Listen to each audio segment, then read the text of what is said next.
Olá, bom dia! Seja bem-vindo, você ouvinte da nova difusora AM 1540, começando mais um programa Unifiel 60 minutos, programa produzido pelo Centro Universitário Fiel, Unifiel, sempre trazendo assuntos de grande importância para você ouvinte, de grande importância para a sociedade, para nós discutirmos tudo aquilo que de relevante acontece na nossa sociedade.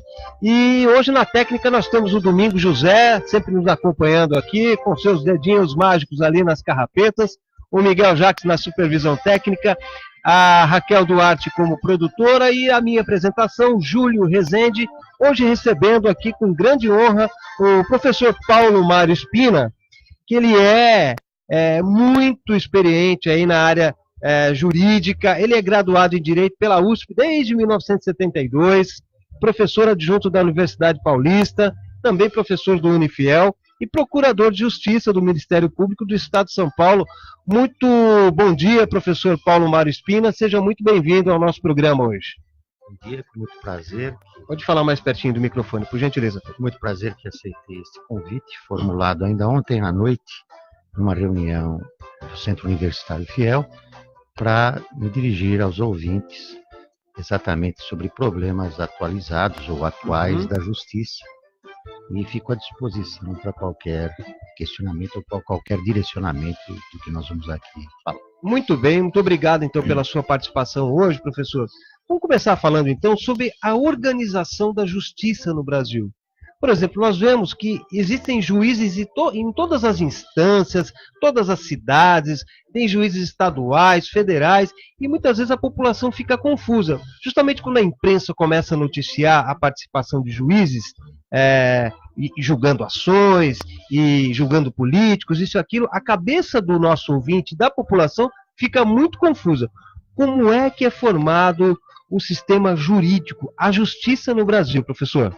Bem, a Constituição Federal, que foi, de certa forma, objeto de uma Assembleia Nacional Constituinte do ano de 1988, trouxe e editou normas que são atinentes à própria organização do Poder Judiciário e dos protagonistas, todos aqueles que vão atuar no Poder Judiciário. O que se pode dizer é que nós temos o Judiciário em termos federais e estaduais, para julgar questões ou causas atinentes a direitos federais que são estabelecidos nos códigos, que são estabelecidos em legislações esparsas, quer no campo penal, quer no campo civil e também no campo trabalhista e no campo eleitoral. Há também justiça como militar, há justiça também feita pelo povo, como o Tribunal do Júri, para os crimes dolosos contra a vida, homicídio, infanticídio, aborto, induzimento ou instigação ao suicídio. E existem órgãos que são fundamentais, são os autênticos protagonistas desta justiça, que é a figura do juiz, que sempre preside as decisões, quer em primeiro grau, que é a primeira decisão, quer nos tribunais e quer na última instância, que seria o Supremo Tribunal Federal. O certo é que nós temos no Brasil juízes de primeiro grau ou de primeira instância, que são os primeiros responsáveis pelas decisões das causas que lhes são afetas ou que lhes são destinadas através de advogados ou através do Ministério Público, que este é o titular da ação penal pública.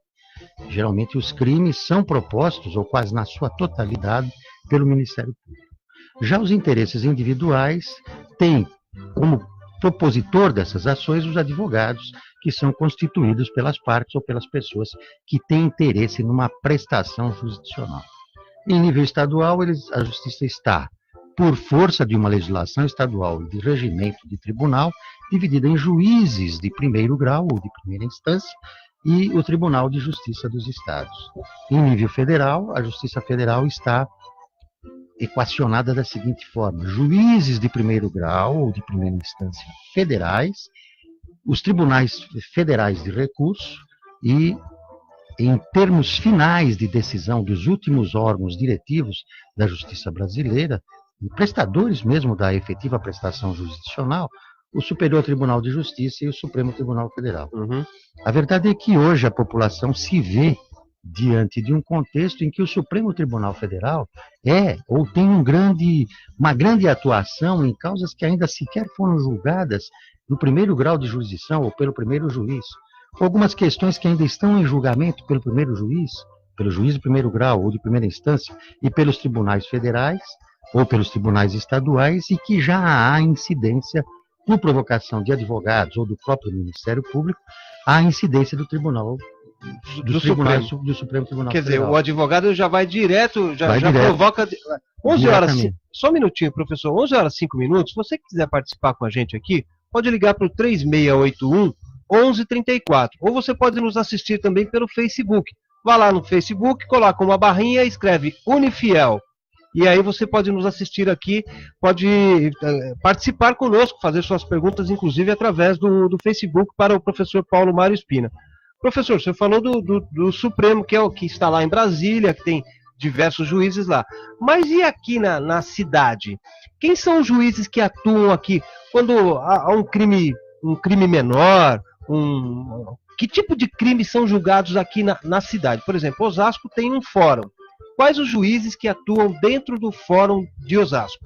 No fórum de Osasco você tem, para as questões de pequena potencialidade ofensiva, na área criminal, aquelas dos crimes cujas penas não excedem a 2 anos, você tem o juizado de pequenas causas, presidido por um juiz, onde geralmente ali você tem uma pena restritiva de direito, ou mesmo prestações pecuniárias ou multas que são aplicadas.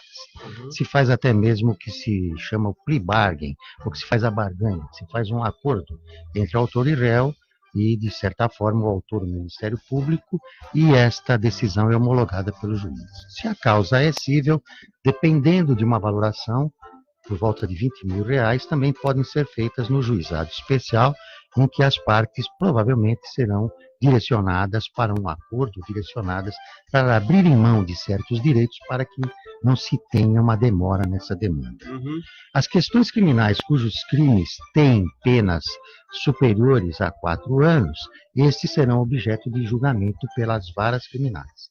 Aqui em Osasco temos um número bastante considerável de varas criminais, então o juiz criminal é o responsável pelo julgamento dessas causas. Crime de roubo, crime de estupro, crime muitas vezes de furto, são de atribuição do Ministério Público que atua perante esta vara, e o juiz que vai julgá-lo, evidentemente com a presença do advogado, porque a própria Constituição assegura a todos os réus, mesmo os que não tenham condição de pagar o advogado, uma defesa que pode ser exercida dativamente, por indicação da própria OAB ou pela Defensoria Pública. Evidentemente, é o Tribunal do Júri, para estes crimes dolosos contra a vida, homicídio, infanticídio, aborto, induzimento ou instigação ao suicídio, e esse é o Tribunal Popular, em que um certo número de pessoas previamente arregimentadas serão sorteadas para que, em sessões de julgamento, efetuem estes julgamentos perante o Tribunal do Júri. Esses crimes, a função do juiz é presidir esta sessão. Do Ministério Público é acusar, ele é o acusador público. Efetuada a decisão, aqueles que não se conformarem, quer o que propôs a ação penal, o Ministério Público, quer a defesa, poderão recorrer ao Tribunal de Justiça do Estado de São Paulo. Se a questão for federal, o encaminhamento é o mesmo, só que o Tribunal de Justiça Federal se chama Tribunal Federal de Recursos. E este, de certa forma, é que irá decidir estas questões. O juiz federal ele não atua aqui no fórum, ele atua dentro do Tribunal Federal.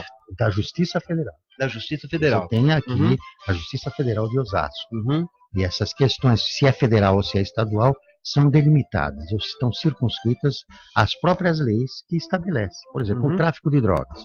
O tráfico de drogas, se for interestadual, é a Justiça Federal. Se for localizado exclusivamente aqui no município de Osasco, é da Justiça Estadual de Osasco. Então, às vezes, há conflituosidade entre Justiça Federal e Justiça Estadual. E isto é dirimido por um tribunal superior, que se chama Superior Tribunal de Justiça, que também está sediado em Brasília. Mas, em linhas gerais, o direcionamento que se tem, ou que se deve dar é este. A decisão, em última instância, é do Supremo Tribunal Federal. Então, você tem uma quantidade enorme de recursos que podem levar qualquer questão bastante simplista aos olhos de nós, assim, que estamos vivenciando como é que o direito deve ser aplicado, que são levadas ao Supremo Tribunal Federal. Existem questões até esportivas que são levadas para lá. Há pouco eu comentava uma questão, quem foi o campeão brasileiro de um determinado ano. Sport ou Flamengo? Foi levado ao Supremo Tribunal Federal. Uhum. E hoje, tanto Sport como Flamengo, eu tenho a impressão que não tem outro interesse a não ser colocar lá no cabedal ou a taça na sua sede. Uhum. E não há mais relevância nenhuma. Ou muitas questões também que perdem espaço, perdem tempo, que poderiam ser decididas de maneira vinculada. Se teria uma decisão, e essa decisão se espraiaria por todos os tribunais e todos os juízes, todas as partes dela saberiam. Recentemente houve isso com a questão de juros de caderneta de poupança, de correção monetária, essas questões ficam vinculadas. Agora, professor, 11h10, que eu me lembre, me parece que é desde 2005, 2004 para cá, que o Supremo Tribunal Federal, que é o que demanda a última instância, as últimas decisões, ele tem tido um protagonismo muito alto dentro da esfera da justiça do Brasil.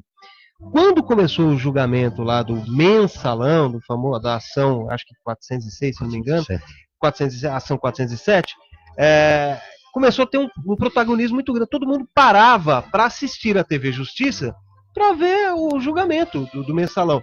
Eu não me lembro que houve algum momento antes na história do nosso país que isso tenha acontecido.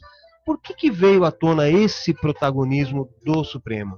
Eu tenho a impressão que alguns juristas determinam esta atuação efetiva, uma expressão clássica até para nós que somos estudantes ou estudiosos do direito, é o ativismo judicial. Os tribunais, os juízes, os julgadores se viram na contingência ou até na necessidade, muitas vezes, de terem uma atuação interventiva mesmo, por falta até de uma legislação efetiva ou por falta de uma medida efetiva de órgãos que seriam competentes, quer em termos legislativos, em termos federais, a Câmara dos Deputados e o Senado da República, em termos estaduais, as Assembleias Legislativas e em termos municipais, as câmaras de vereadores. Em face disso, o Judiciário começou com medidas antecipatórias, tutelas preventivas, a adotar medidas que, numa primeira leitura, representariam até violação da lei escrita. Mas a justiça, ela funciona assim. Muitas vezes, a jurisprudência, ou até mesmo a decisão contra a lei, ela é necessária para que haja uma mudança, uma alteração daquele status quo, daquilo que existia. Nós vimos isso claramente na jurisprudência, que são as decisões constantes e reiteradas dos tribunais, a ponto de revogarem até leis que já estão postas. Até porque você tem uma legislação, principalmente o veja do campo penal, o Código Penal brasileiro é de 1940. Então, conceitos que na década de 40, 50 e 60 poderiam ser, de certa forma, recepcionados pelos tribunais, hoje já não são mais. E algumas leis não acompanharam esta sistematização, esta visão. E o judiciário, então, com esse ativismo, no fundo, o que ele quer é buscar o direito de cidadania. E aí, falando nessa cidadania, me parece que os juízes do Supremo acabaram se aproximando realmente mais da sociedade, mas também acabaram sendo criticados por emitirem seus pareceres, até previamente, prevendo o voto dele, que teoricamente é um voto individual, que ele não deve falar para ninguém antes de falar, como é que se diz o termo dele, quando ele fala o voto dele, ele fica circunscrito aos autos, ele não pode sair fora dos autos. Mas aí ele começou a ser criticado, porque todas as emissoras de TV, de rádio, jornais, já passaram a entrevistá-lo e saber a opinião dele a respeito daquele assunto. Então, isso também faz parte do ativismo da justiça, lá do Supremo, participar ainda mais da sociedade, é isso? Então, eu tenho a impressão que a própria formação do Supremo Tribunal Federal, eles são indicados ou são nomeados pelo presidente da República. É uma indicação política, não é, professor? E, de certa forma mas nós tivemos também... É meritória? Meritória, exatamente. Pessoas de muito mérito que ali estiveram e ali estão. O que ocorre, na realidade, é que todos eles têm a formação que tanto o juiz, o advogado, como o promotor precisam ter. Eles são bacharéis em direito. Todos eles têm uma vida, de certa forma, jurídica prestante. Têm obras publicadas, tiveram uma atuação nos seus respectivos órgãos. Um deles, que é o decano mais antigo do Supremo Tribunal Federal, foi promotor de justiça aqui em Osasco, nos anos 70, José Celso de Melo Filho. O Celso de Melo foi promotor aqui de justiça em Osasco. Então você vê, tirando efetivamente algumas indicações de conotação estritamente política que a imprensa critica hoje, nós temos pessoas que têm efetivamente um cabedal jurídico que possibilitaria que eles se tornassem efetivamente ministros do Supremo. Agora, é uma questão da justiça, do direito e da política. É um binômio. O que prevalece? A política ou é o direito? O ideal é que houvesse essa integração. Mas há muitas decisões que têm caráter político. Nós estamos vivenciando aqui momentos, não sabemos ainda quais os candidatos que são elegíveis e inelegíveis. Tem decisões aí que estão sendo prometidas para o dia 14 e dia 15, e nós já sabemos alguns votos, sim, como eles serão proferidos. E, obviamente, em face deste contexto, esta posição do Supremo, ela se torna, se não transparente, pelo menos efetiva perante a população. Acho que todos nós que temos que participamos do exercício da cidadania, sabemos quais são os ministros do Supremo.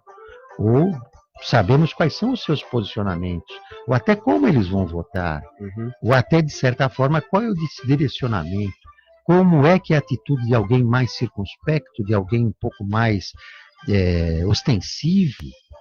E esses interesses são próprios do ser humano, são defeitos, são virtudes, e elas transparecem. E nós somos grandemente críticos dessas situações. Nós estamos vivenciando um país hoje em que não há censura. Estamos vivenciando um país em que os meios de comunicação são altamente liberais e efetivos e têm uma fiscalização efetiva sobre as pessoas que desempenham cargos no judiciário. Então, em razão disto, temos esse protagonismo que o Júlio está se referindo. Agora, esse protagonismo a gente observa também lá no juiz de primeira instância, que é o juiz Sérgio Moro, sim, que também me parece que, de acordo com as suas palavras aí, ele está fazendo parte desse ativismo do judiciário, né? Temos também lá no Rio de Janeiro o Marcelo Bredas, né? Então isso, de certa forma, está mudando a postura do judiciário na atuação dele na sociedade brasileira. São juízes que, obviamente, impulsionados até pelo Ministério Público, porque o Ministério Público é atuante também, né? Então você tem, assim como ele citou o juiz Sérgio Moro, você tem o Dallagnol, você tem promotores que são promotores que promovem essas ações penais. A grande realidade é que, se nós estivéssemos dando uma aula de direito, muitas e muitas vezes algumas garantias, alguns direitos de cidadania inseridos no artigo 5º da Constituição, direitos individuais, são ultrapassados por decisões antecipatórias, tutelas antecipadas, decretos de prisão, e, obviamente, isto tem causado a crítica da opinião pública. Pode o juiz se antecipar? O juiz tem que ser estático, como o juiz tradicional, ele espera, me dê o fato que eu te dou o direito, ou ele pode se antecipar a certas medidas? Ninguém vai negar o mérito de um juiz como o Sérgio Moro, ninguém vai negar a atuação de um Dallagnol, mas efetivamente pode, em algumas passagens, em alguns aspectos, confrontar estas decisões e estas posições com medidas que estão asseguradas mais diretamente a réus, mais diretamente a certos segmentos sociais. Então você tem, hoje a figura do réu, ela é sagrada pela Constituição. Ninguém pode ser preso se não estiver comprovada a sua culpabilidade, a sua culpa. É um direito que, efetivamente, para quem é inocente, está preservado. Mas para quem é culpado, favorece. Então você tem um posicionamento, muitas vezes, em favor da sociedade, que é em desfavor do réu, ou o reverso. O réu é mais beneficiado que a sociedade. E temos leis. Há leis que são altamente protetivas a réus. E há leis que efetivamente deixam a sociedade. Agora, professor, o senhor falou realmente, só está preso quem foi condenado, certo? Só está preso quem foi condenado, em princípio, né? E a polêmica, quer dizer, longe de nós queremos polemizar esse assunto aqui, porque entraríamos aí numa esfera mais política, mas a defesa do Lula diz que não há provas para que o Sérgio Moro o tenha condenado. Mas ele também não muda a decisão dele. Ele falou, não, mas eu acredito, mesmo sem haver aquela prova cabal, eu tenho a confiança de que ele realmente praticou o crime. Isso cabe ao juiz, então. O juiz, principalmente nas questões criminais, ele deve julgar de acordo com a sua convicção. É o princípio da livre convicção do juiz. Agora, o juiz, ele é um técnico, ele se louva, evidentemente, em provas, ele se louva em indícios. Eu desconheço algum juiz, e a maioria dos juízes tem uma formação impoluta, íntegra. Evidentemente, eu desconheço algum juiz que julgue contrariamente ao que dispõe a lei. Agora, há juízes que são mais severos, há juízes que têm uma visão antecipatória do que pode acontecer, ou há juízes que seguem estritamente o que está na lei, são juízes legalistas. Então você tem uma posição do juiz ativista e do juiz legalista. Eu penso que o equilíbrio disto seria o ideal. Há também uma questão em que se diz muito, e os alunos perguntam muito isto, né? Pode-se condenar somente com indícios?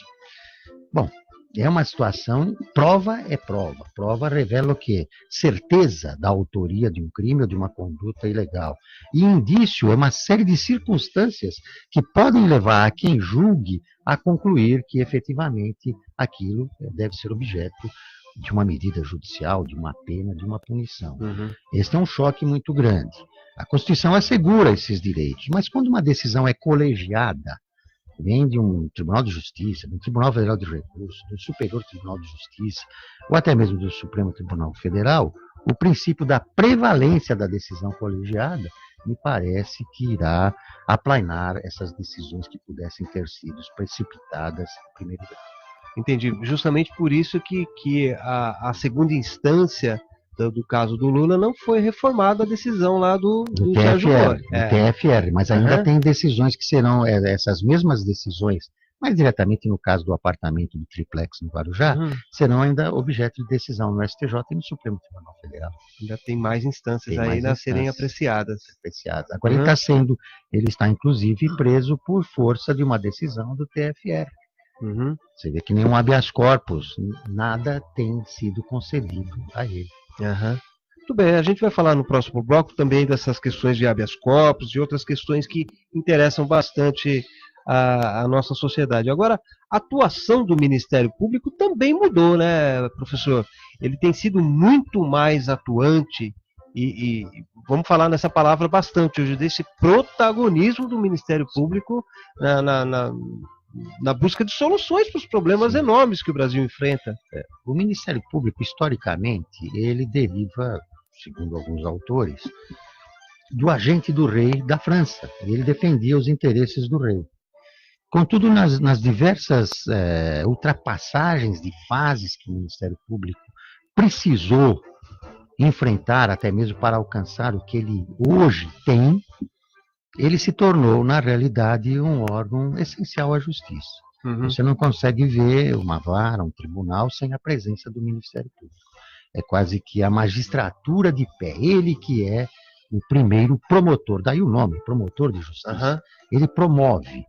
E se delegou, ou se atribuiu ao Ministério Público, na Constituição de 88, aqui no Brasil, funções, atividades ou até atribuições que nunca, em pouquíssimos países, se dava a ele. Ele era um simples protagonista, um simples personagem da justiça. E hoje não, hoje ele é titular da ação penal. Então o artigo 127 da Constituição é claro, a ação penal pública, em que o interesse é público, o Ministério Público irá propô-la. Então, o Ministério Público está organizado no Brasil em termos estaduais e em termos federais. E, obviamente, esta incremento do Ministério Público na área penal teve que repercutir em determinados momentos na área civil também. Aí ele tem também a titularidade para a ação civil pública, para as ações de improbidade, para os interesses, muitas vezes, que estão adstritos ao município, à cidade, e também alguns interesses que, em princípio, são individuais, mas se tornam coletivos também. Uma medicação, um remédio, uma vacinação que o poder público negligencie quanto a ela, o Ministério Público toma essas medidas. Ou posturas em que ele, por ser um órgão essencial à justiça, ele vai buscar, através de medidas antecipatórias, de tutelas preventivas no Poder Judiciário, mandados que permitam que estas situações sejam concretizadas.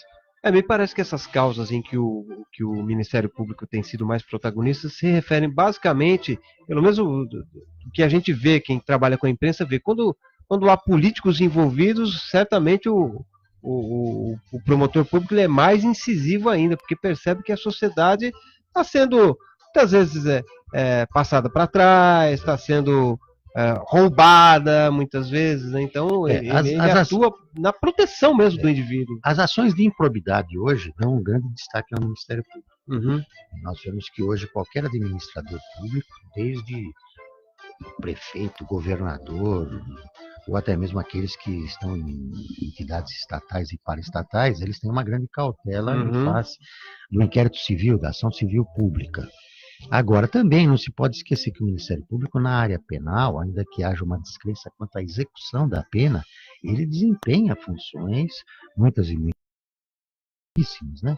Nas prisões preventivas ou até na apuração de crimes, e também em outros interesses, como interesses coletivos, defesa do consumidor, ou até mesmo interesses de incapazes, interesses de menores.